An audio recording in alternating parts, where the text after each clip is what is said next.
What's up, guys? Thanks so much for joining this virtual event. Sorry about a little bit of a delay, but we're ready to get started. Anyways, I'm so excited we're having Core Commerce back. Like I said, they did a workshop a couple months ago, diving deep into the world of e-commerce, and now they're kind of going deep in another section of this. But they also host regular office hours with us. So if you want to follow up more on this topic, just shoot me a message. We'll follow up via email after this as well with the slides and the recording, but definitely something you'll want to look into if this is something that you're interested into learning more about and getting set up with your business.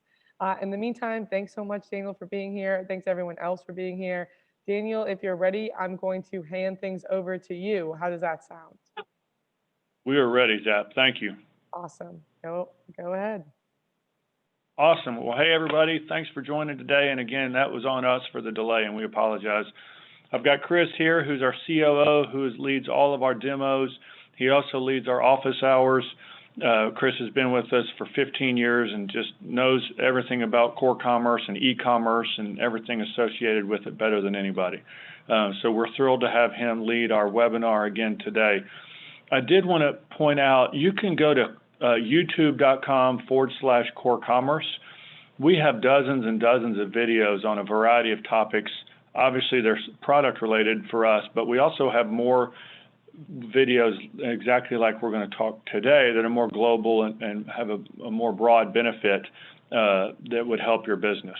I know today's topic is e-commerce and marketing and successful tips. And Zap, for us to do what we want to do in an hour, there's just no way. And so our ask for you and for everybody else is please let us come back and do episode 2, 3, 4, and 5, because it's our favorite topic, obviously. We love to talk about it, and we have a ton of material on it. And it's not material we just made up. It's material based upon metrics and data of our 16,000 core commerce users that we can aggregate and provide to everybody else for the benefit, for their own benefit. So that's why we're thrilled about the entrepreneur-centered relationship, and hopefully some of the data that we have can benefit everybody else. So, all right, was that a good enough intro, Zap? Are you ready to go? Zap, I'll take that. Kind of like another meeting right now, but like I'll handle most of the chat. Hey, Daniel, I'm Parker. So I'll handle a little bit of how are you? Doing well, doing well. I'll okay, handle great. a little bit of like the chat and stuff, so feel free to take it from here. Awesome. I'm going to throw this over to Chris. Today's topic is really one of the most important pieces before you even begin an e-commerce campaign through Google Ads or Facebook or any social or anything else. It's how to make your website fast and SEO friendly. A lot of us already have probably websites here, but there are some small things that you can do on the surface, but also underneath the hood that can dramatically benefit your visibility for your e-commerce presence. Chris is an expert. He does this for all of our clients. This video is also on our YouTube channel, and Chris is going to run through the webinar today. Obviously, if you have any questions, Parker, let us know. Chat or whatever we need to do, make this very informal. But Chris, you're up.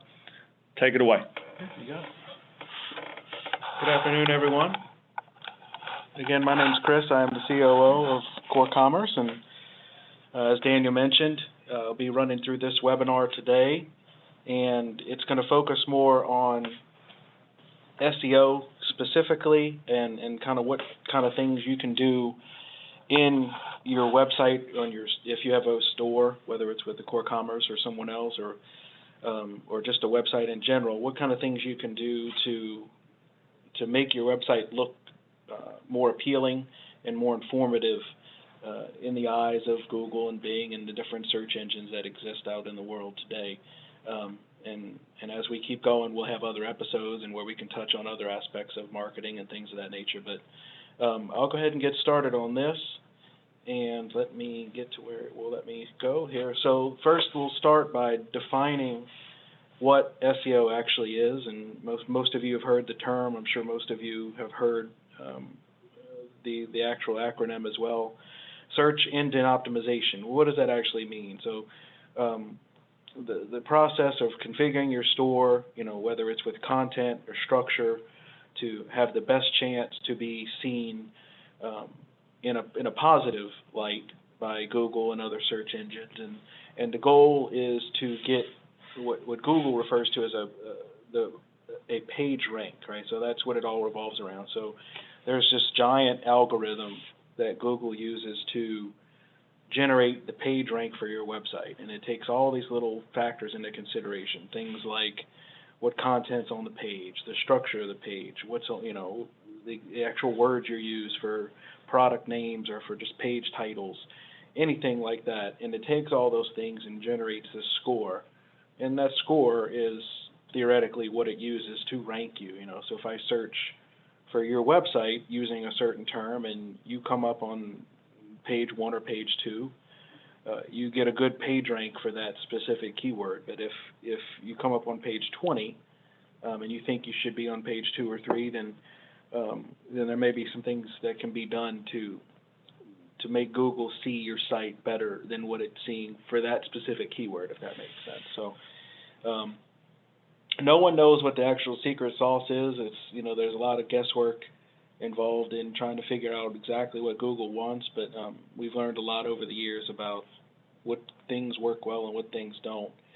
And so there's two types of SEO. There's what's referred to as off-site SEO, and then there's what's referred to as on-site SEO.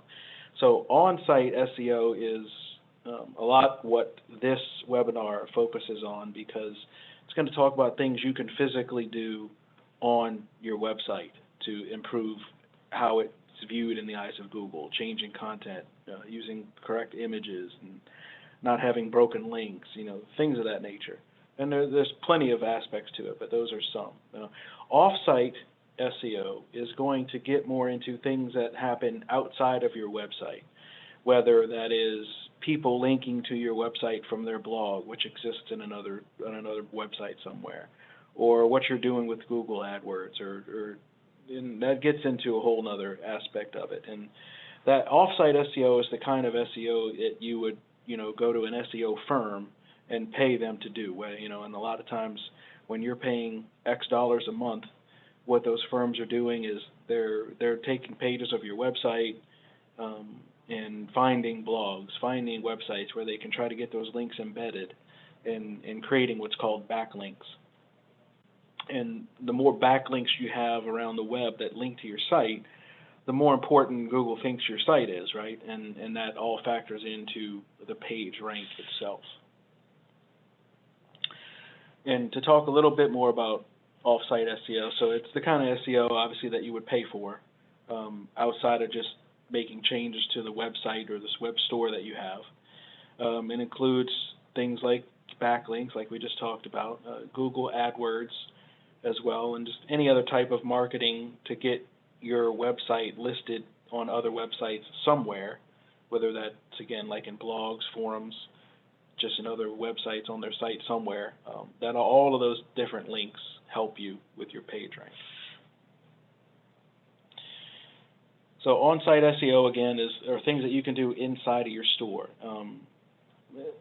The way you write content, the words that you use, proper grammar, all these different things to give Google the best optimal chance to be able to scrape your page, for example, and understand exactly what it is you're trying to do with that page. If you have a specific page that's selling a product, then you want Google to scan that page and come to the conclusion that this page sells this product, right?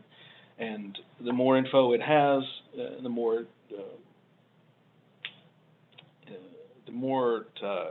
keyword-rich info it has, the better it's going to understand that, and the better it can rank your page against other similar pages on the web, whether you have competitor websites or whatever the case may be.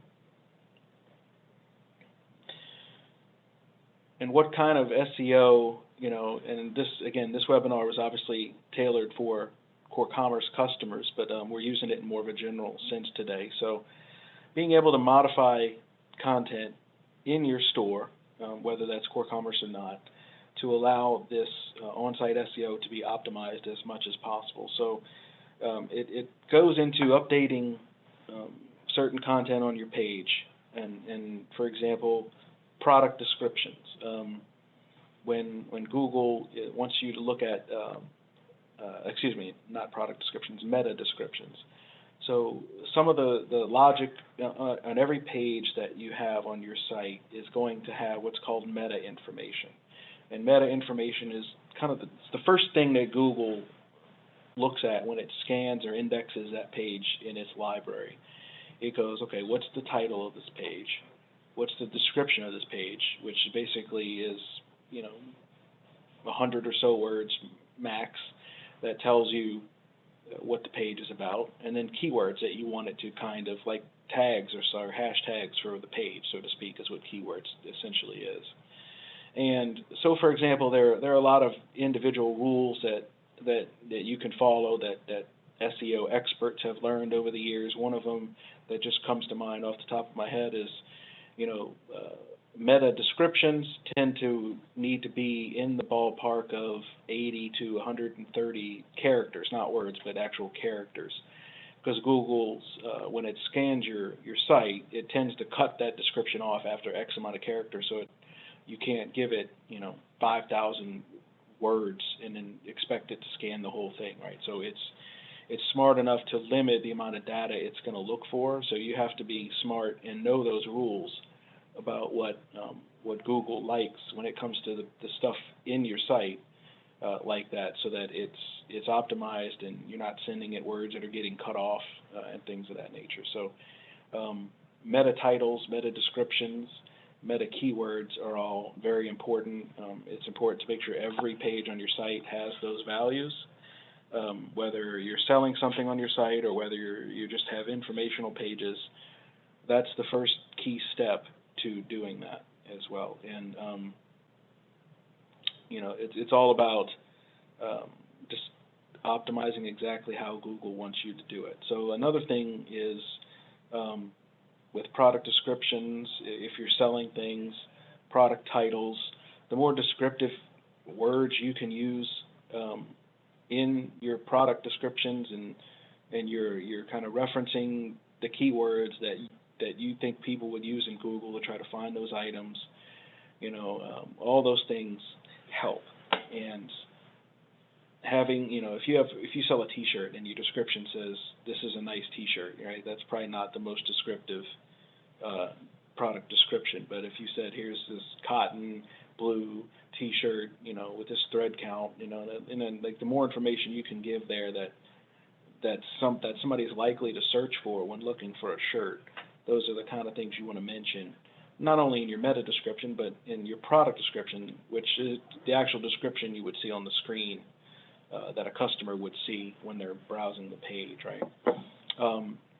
For images, working with images, it's always good to make sure all your images have what's called alt tags. So if whether you use Core Commerce or you use WordPress or you use whatever, and you're building pages, you'll notice that, and anytime you add an image onto a page anywhere, there's always a field for what's called an alt tag, or what that really means is give me a couple of words that describes what this image is showing you.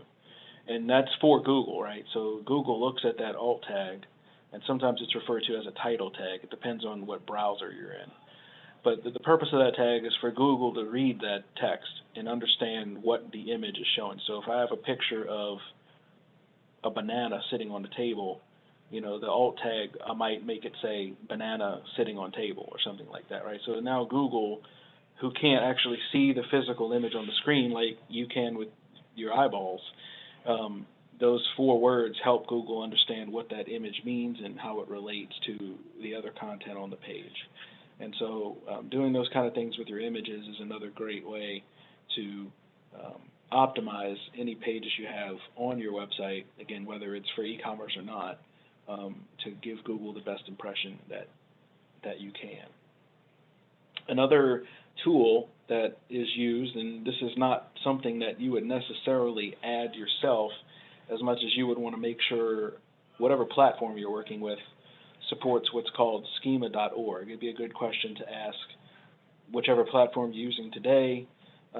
All the big ones use it, but it'd be something to make sure that it supports. And what schema.org is it's a very intricate way of adding, well, tags or keywords, so to speak, into HTML to give Google even more understanding of what certain sections of the page are. And so it was generated to kind of just make the markup itself more descriptive to Google without you having to go in there and write all that from scratch. Right now, you can give a product a name, and then it can use that name throughout the HTML in 5 or 6 different places, for example, to help better describe what certain sections of code are doing, and it just gives Google even more information to help your page rank and to help it understand your page as best as it possibly can. More with on-site SEO, as far as writing content, we touched on this a little bit, but very clear and descriptive content, whether it's for the meta information or your product descriptions or your product names or your product images, going through and making sure that you are being as clear and descriptive and as possible, not using more words that actually describe the product as best as you possibly can. All those little types of things are just going to, again, it sounds like I'm beating a dead horse, but it really is about doing everything you can to make the page as easily understandable by Google and the different search engines as you possibly can to do that. And again, I touched on this a little bit as well before, but here's a great example of a meta description that would probably be more beneficial to you through the eyes of Google versus one that's not. And I've seen examples of both.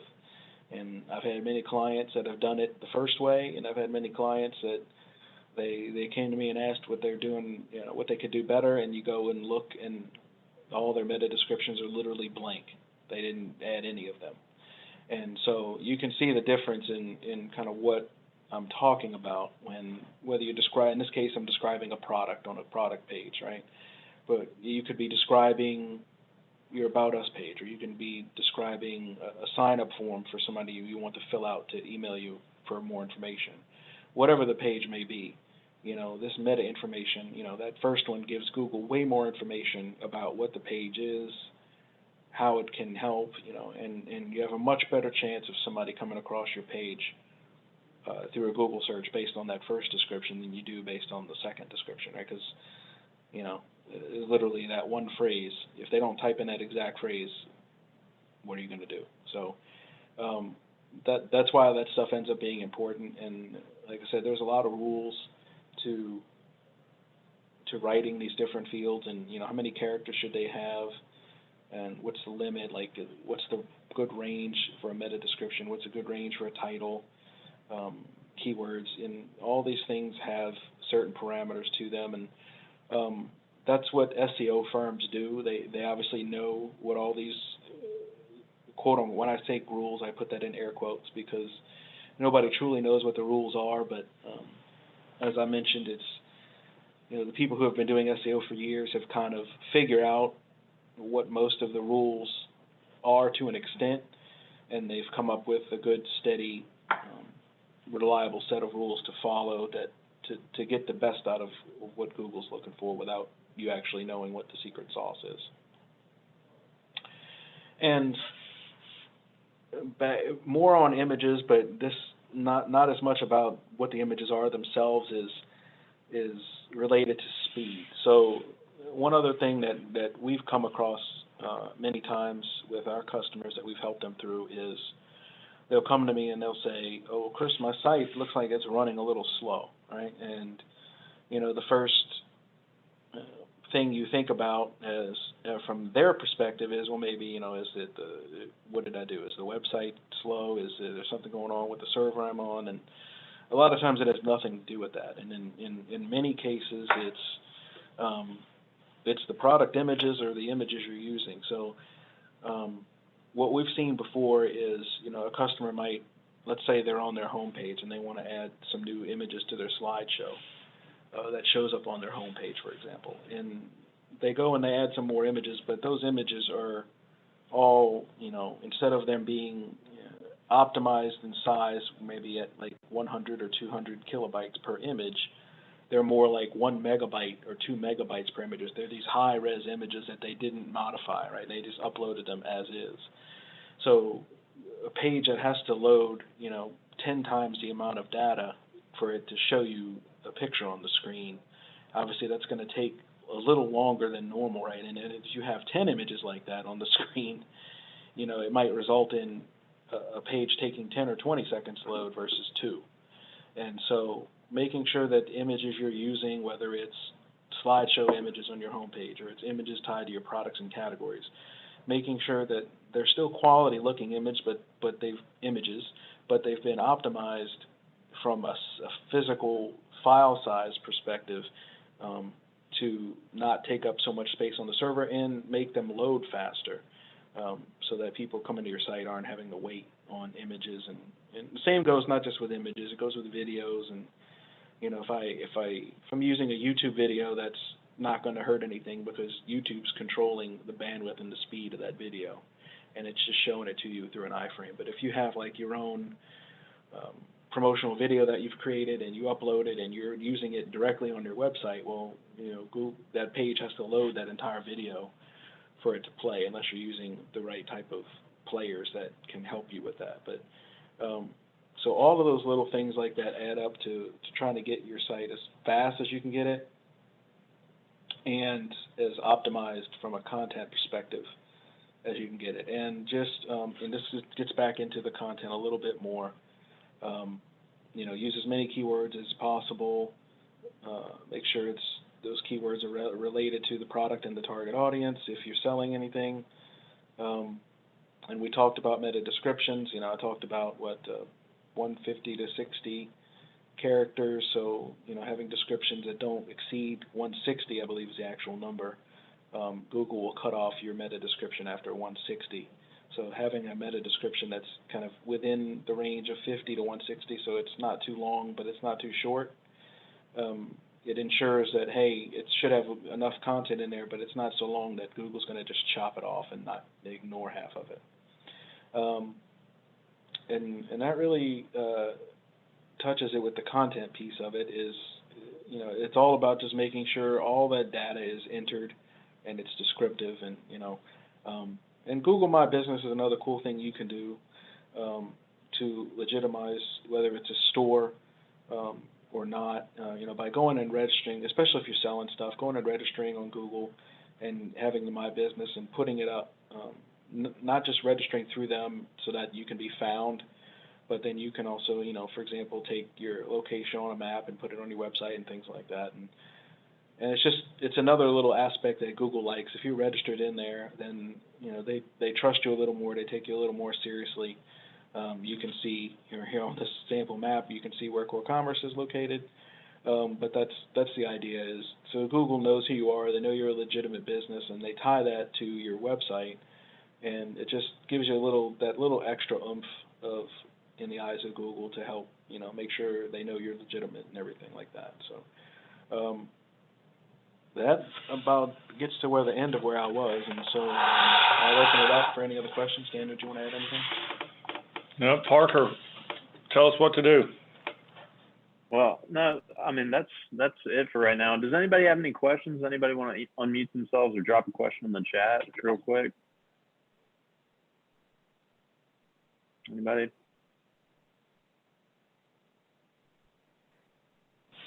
I have a question, Parker. My name's Savannah Cleveland, and Hey, Savannah. Hey, how are you guys doing today? You're good. Good. So my question for you is related to the descriptors and all of these descriptions that we're talking about. How do we know if are there some words that are better than others? I mean, it sounds like word choice matters a lot. So how do we ensure that we're picking the right words from the infinite possibilities to be able to describe our products correctly on our websites?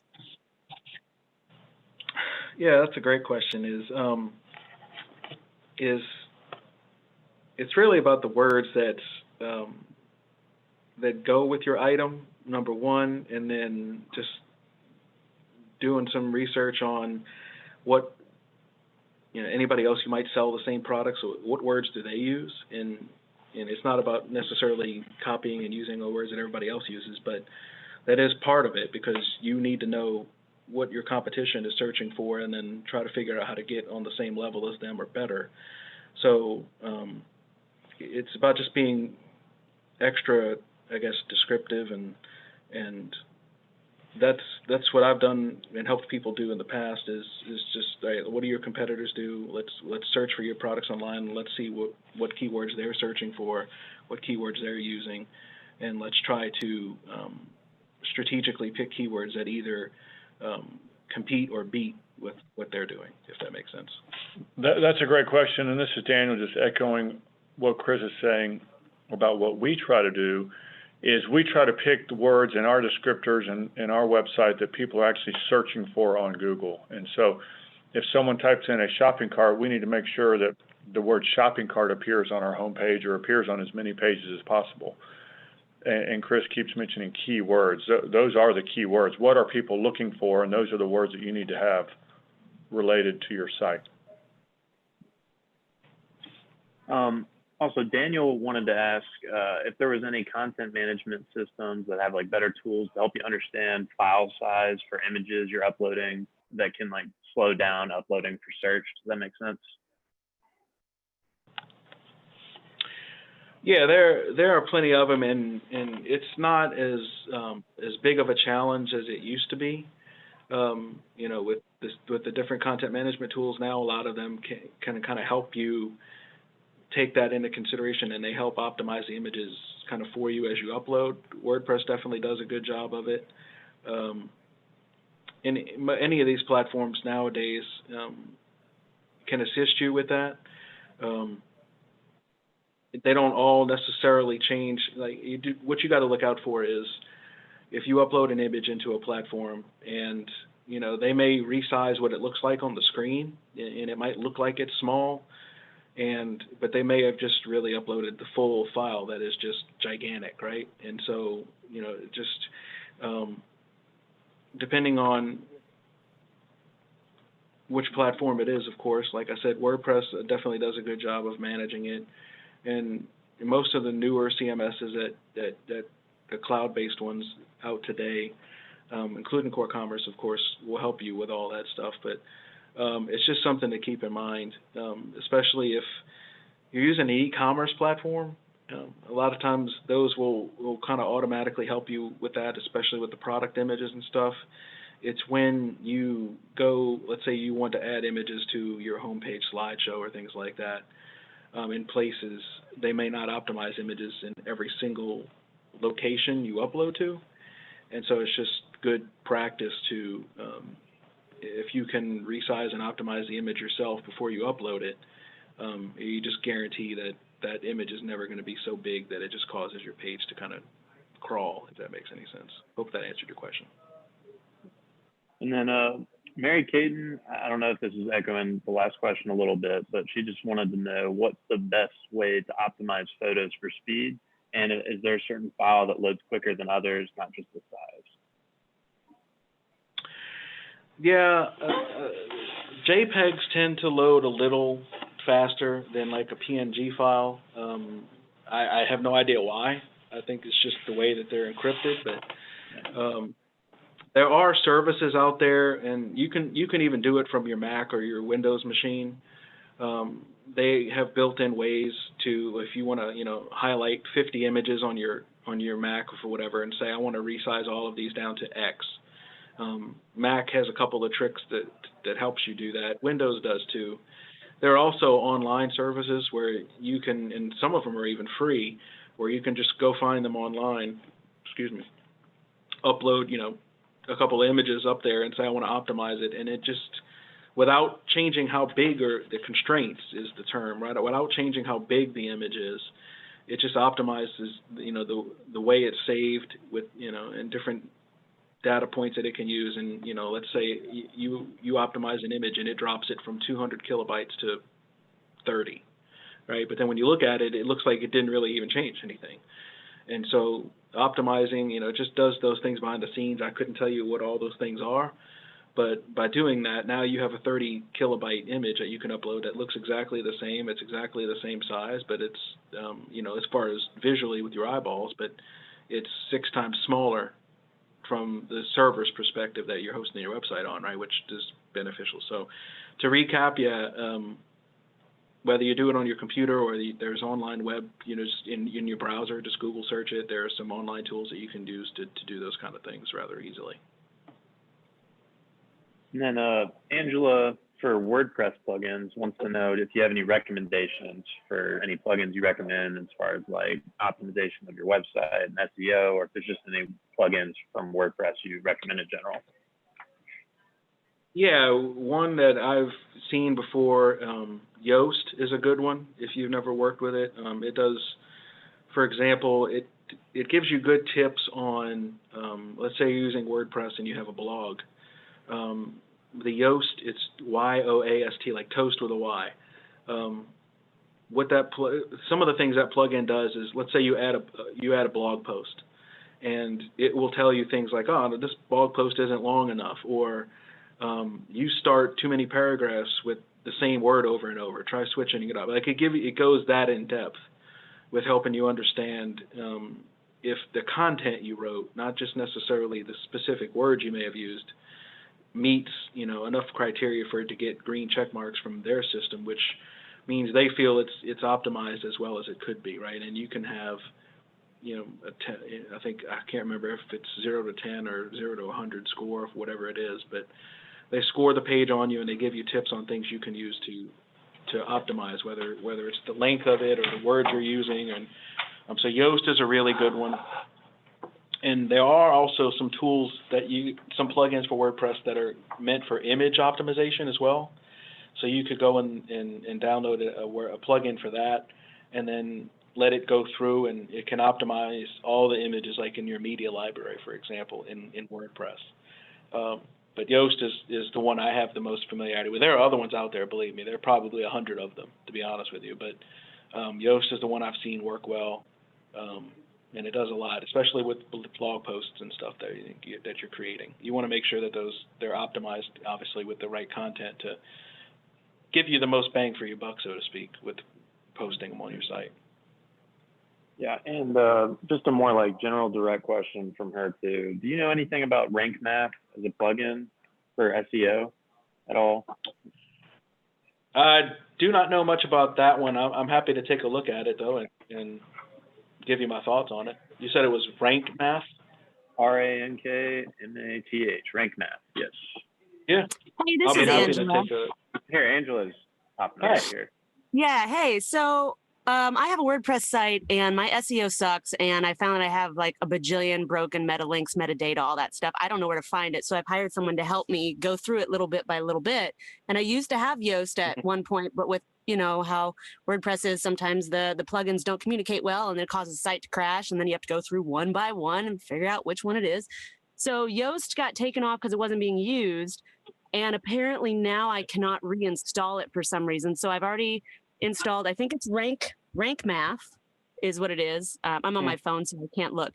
But we're wondering if it does the same thing, and that's faster than going back through every single page and updating things. Oh, I would say 100% yes. I mean, I'd never heard of Rank Math, but I'm looking at it right now on my phone, just like you are. And it looks like it gives you a whole dashboard on the left-hand side with all kind of different things that wants you to go through.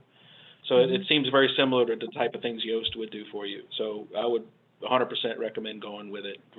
You don't want to have to manually try to figure out if you're doing it right just by editing pages directly, right? So these tools will kind of tell you what it thinks you can do differently, and then you can just go edit content accordingly and pick and be precise and strategic with what you're changing. I think you're on the right track with that for sure. Outstanding. And with the optimization for the pictures, I have heard that before, and I get an error message a lot saying you've used your quota of something. So I'm not exactly sure what the plugin is, but I'd be curious to know if you happen to know of a good one for images optimization. It looks like actually Rank Math has an image SEO module built into it. I'm not sure if it's optimizing images like the size of them, or if it's wanting to make sure you have alt tags on all your images. That's another, obviously we talked about that earlier, but I don't remember the name of the one off the top of my head. I can find it and email it to Parker, and he can get you that information, or I can reach out to you however you want to do it. Much appreciated. Thank you. Yeah, you're very welcome. Anybody have any more questions? Yeah, I actually have a question. So if you're trying to target multilingual kind of a demographic, how does that work with Google? Do they translate it from English to the main language, or how does that work? Yeah, Google can, if you're using a platform that has language translation built into it, then they should be allowing you to have language-specific information. That Core Commerce actually supports a couple of different languages, so I know a little bit about this piece of it. So you should be able to go into a product, for example, I'm making this up, and specify the product name in English and then the same product name in Spanish. Now, if you're using like just Google Translate and you're adding that little plug-in to your store that just lets people flip from language to language, whether that actually translates all the meta information or not, I do not know that for sure.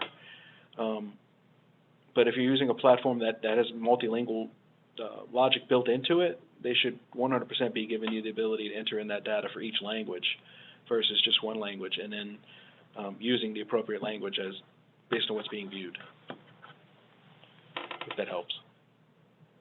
Yeah, it does. Thank you. Sure. Any other questions? Feel free to ask. Got a little bit of time.